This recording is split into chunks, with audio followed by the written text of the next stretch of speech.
Alright, so I have the balance sheet, the lower of cost or market rule, series 4 of 7.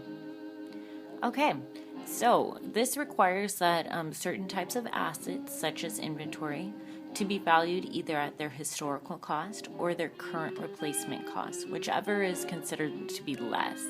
So the best way to actually describe this to you guys is by examples.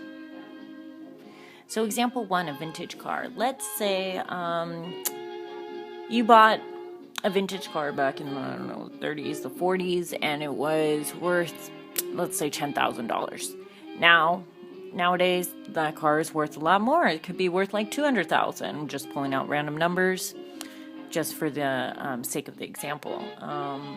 Basically, you can't put that on your balance sheet. You have to report what the lower cost is, because of the market rule. Unfortunately, that's just how it works. Yeah. Another example we have is a golf course in a natural disaster. So if a natural disaster hits your golf course and lowers your, basically lowers your worth, you have to report that. You can't stay at what you were before your golf course was hit with a natural disaster.